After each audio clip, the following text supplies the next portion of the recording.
Voilà, on nous dit, pour continuer, or de même que l'Église est soumise à Christ, les femmes aussi doivent l'être à leur mari en toutes choses.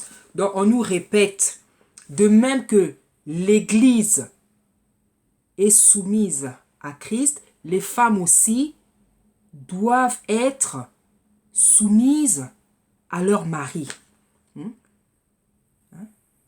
C'est comme si le matin, en fait, quand tu te réveilles, aussi bien tu dis bonjour à tes enfants, aussi bien tu dois dire bonjour à ton mari. Et en fait, quand il y a une chose que tu ne fais pas parmi ces deux choses-là, il y a quelque chose qui ne va pas. Si par exemple tu te réveilles le matin, tu dis bonjour à tes enfants et tu ne dis pas bonjour à ton mari, même les enfants vont te regarder. Même les enfants vont comprendre que tu n'es pas clair. Les enfants vont comprendre que tu es fâché avec papa. Les enfants vont comprendre que tu es fâché avec ton mari. Les enfants vont comprendre qu'il y a eu quelque chose. De la même manière aussi, si tu te réveilles, tu dis bonjour à ton mari, tu ne dis pas bonjour aux enfants, ton mari va comprendre que tu reproches quelque chose à ses enfants, que tu es fâché avec eux. Voilà. Donc les deux choses sont liées. Quand tu te réveilles, tu dis bonjour à ton mari, tu dis merci Seigneur. Merci parce que en fait, l'Esprit de Dieu est en train de me dire que c'est moi qui t'ai donné cet exemple-là. Seigneur, je te glorifie. Je te glorifie. Je te glorifie, je te dis merci. C'est toi qui nous aides à exhorter. C'est toi qui nous aides à prêcher, Seigneur. C'est toi qui nous aides à faire ton service, papa.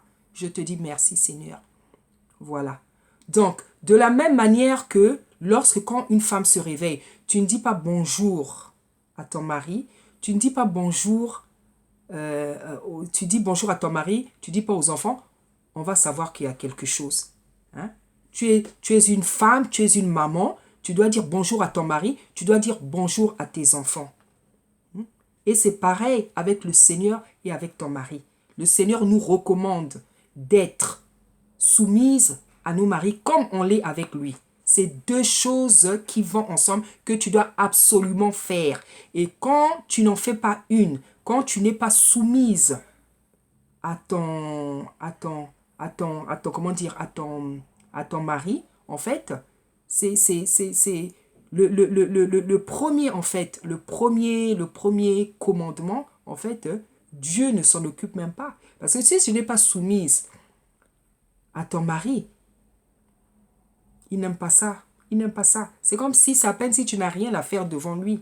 Je dis la vérité. Ça ne sert même pas de venir ouvrir la bouche devant lui pour prier, pour demander quelque chose, parce que c'est des choses liées. Parce qu'il dit comme, de même que la femme est soumise au Seigneur, elle doit l'être avec son mari. Il dit comme. Donc tu dois faire les deux choses en même temps. Tu dois faire les deux choses en même temps. Voilà.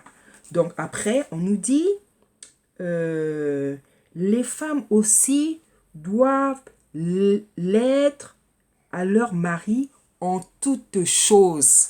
Voilà la chose la plus difficile. Voilà une chose difficile. Voilà une chose difficile. En toutes choses. Le Seigneur ne nous demande pas seulement d'être soumise à nos maris, comme on doit l'être. Il demande qu'on soit soumise à nos maris en toutes choses. C'est pas facile, hein? C'est pas facile. Ça veut dire quoi?